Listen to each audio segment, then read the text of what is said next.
जय मसीह की एंड गुड मॉर्निंग। आज सुबह प्रभु का वचन हमारे लिए नीति वचन 11वीं अध्याय और उसका आयत 12 प्रोवर्ब्स चैप्टर 11 वर्स 12 आपके लिए पढ़ना चाहती हूँ। जो अपने पड़ोसी को तुच्छ जानता है वो निर्बुद्धि है, परंतु समझदार पुरुष चुपचाप रहता है। इस आयत में हम लोग दो प्रकार के लोगों के बारे में पढ़ सकते हैं। एक है निर्बुद्धि और दूसरा है समझदार।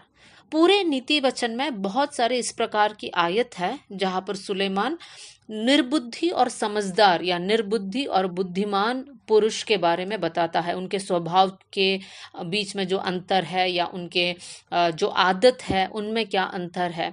इस आयत में हम लोग दो बातों को देख सकते हैं, दो डिफरेंस है निर्बुद्धि और समझदार के बीच में। उस आयत को जब हम पढ़ते हैं, एक और बार मैं उसको पढ़ना चाहती हूँ। जो अपने पड़ोसी को तुच्छ जानता है वो निर्बुद्धि है।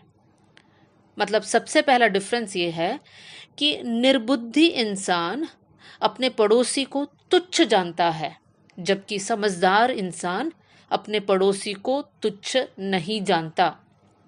दूसरा डिफरेंस ये है, सेकंड लाइन, परंतु समझदार पुरुष चुपचाप रहता है। इसका मतलब दूसरा डिफरेंस यह है कि निर्बुद्धि इंसान चुपचाप नहीं रहता है। वो पड़ोसी को तुच्छ जानने के बाद उसकी निंदा करता है, उसकी मजाक उड़ाता है, उसके बारे में बुरी बुरी बातों को बोलता है, फैलाता है। तब यहाँ पर हम दो प्रकार के डिफरेंस को देख सकते हैं। मेरे प्रियो, जब इस आयत को हम सीख रहे हैं तो हमें ये जांचना है कि हमारा जीवन कौन से कैटेगरी में आता है। क्या निर्बुद्धि वाले लोगों के साथ हम अपने आप को गिन सकते हैं, या फिर हम ये हक के साथ बोल सकते हैं नहीं, हम समझदार लोगों के ग्रुप में हैं, हम किसी को तुच्छ नहीं समझते हैं। मेरे प्रियो, पुराने नियम में दो घटनाओं को मैं आपके सामने रखना चाहती हूँ। सबसे पहले पहला शमूएल 10वां अध्याय और उसकी 27वीं आयत, फर्स्ट सैमुएल चैप्टर 10 वर्स 27। यहाँ पर हम देख सकते हैं कि परमेश्वर ने शमूएल से कहा था कि शाऊल को राजा करके अभिषेक करना। इसलिए शमूएल जो है शाऊल को इज़राइल का पहला राजा करके अभिषेक करता है। लेकिन पहला शमूएल 10 का 27 में हम लोग इस प्रकार पढ़ सकते हैं, परंतु कई लुच्चे लोगों ने कहा ये जन हमारा क्या उद्धार करेगा, और उन्होंने उसको तुच्छ जाना और उसके पास भेंट नहीं लाया। तो भी वो सुनी अनसुनी करके चुप रहा। यहाँ पर शाऊल है जो पहला राजा है, प्रभु का एक अभिषिक्त जन है, वो लोगों की निंदा को सुनकर चुप रहता है, मतलब वो समझदार है। लेकिन कुछ लोग हैं जो परमेश्वर ने जिनको अभिषेक किया उनको एक्सेप्ट नहीं कर रहे हैं। वो शाऊल की मजाक उड़ा रहे हैं, निंदा उड़ा रहे हैं, कह रहे हैं कि ये हमें कैसे बचाएगा, ये हमारा उद्धार कैसे करेगा। देखिए मेरे प्रियो, निर्बुद्धि और समझदार इंसान के बीच का फर्क। एक और घटना आपके सामने रखना चाहती हूँ। पहला शमूएल 25वीं अध्याय और उसका 10वीं आयत। यहाँ पर हम लोग नाबाल के बारे में पढ़ सकते हैं। नाबाल के बारे में हम लोग उसका दूसरी आयत से ही पढ़ सकते हैं कि वो एक धनी पुरुष था, वो व्यापार का काम करता था, लेकिन उसका स्वभाव में ये था कि वो कठोर और बुरे बुरे काम करने वाला एक पुरुष था। एक बार दाऊद ने अपने लोगों को नाबाल के पास भेजा।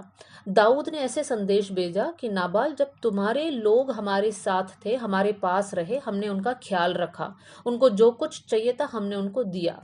अब इस समय पर हम तुम्हारे घर के पास है, इसलिए हम ये रिक्वेस्ट करते हैं कि हमारे लिए भोजन के लिए या हमारी सुरक्षा के लिए कुछ बातों की व्यवस्था करें। लेकिन नाबाल यहाँ पर दाऊद की निंदा करता है। पहला शमूएल 25 का 10 में हम इस प्रकार पढ़ सकते हैं, नाबाल ने दाऊद के जनों को उत्तर देकर कहा, दाऊद कौन है? ईशाई का पुत्र कौन है?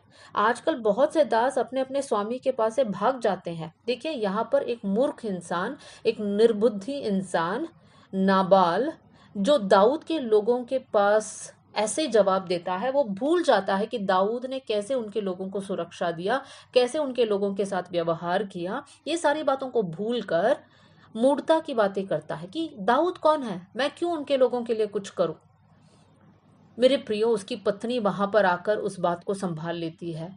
लेकिन आज हमें ये जांचना है कि हम कौन से कैटेगरी में है।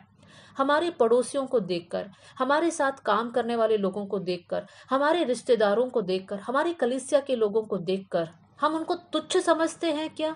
हम अपने आप को उनसे श्रेष्ठ समझते हैं क्या? तो हम लोग निर्बुद्धि के कैटेगरी में है। मेरे प्रियो, हमेशा ये बात को समझना कि जिनको भी हम तुच्छ समझते हैं वो भी प्रभु के नज़र में श्रेष्ठ है। प्रभु उनसे भी प्यार करता है।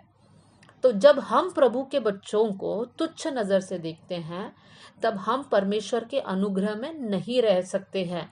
हम परमेश्वर के क्रोध को अपने ऊपर लेकर आ रहे हैं। वचन में कहता, इस प्रकार लिखा है नए नियम में कि दूसरों को अपने से बढ़कर समझो। तो आज होने पाए इस वचन के अनुसार हम लोग प्रार्थना करें कि प्रभु हम किसी को भी तुच्छ ना समझे, किसी की भी निंदा ना करें, लेकिन एक समझदार पुरुष के समान हम लोग चुप रहे। आइए हम लोग प्रार्थना करें। स्वर्गीय पिता, आज का वचन के लिए मैं धन्यवाद देती हूँ। वचन सुनने वाले हर एक भाई बहन के लिए मैं दुआ करती हूँ। प्रभु, हम में से अगर कोई भी दूसरों को तुच्छ समझता है तो प्रभु आप हमें माफ कर दीजिए। प्रभु, आज से लेकर हम सबको अपने से भी ज्यादा श्रेष्ठ समझने वाले लोग बन जाए कर मैं दुआ करती हूँ। प्रभु जी, हम सब एक दूसरे से प्रेम करने वाले बन जाएं। हम किसी की भी निंदा या मजाक उड़ाने वाले लोग ना रहे परमेश्वर, लेकिन दीनता और नम्रता के साथ हम आगे बढ़ने वाले लोग बन जाएं।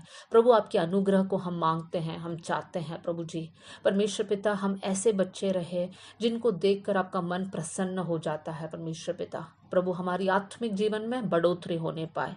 आपने हमें आशीष दिया, इसलिए धन्यवाद। प्रार्थना का उत्तर देने के लिए धन्यवाद। यीशु के नाम से हम मांगते हैं, आमेन। God bless you all. जय मसीह की।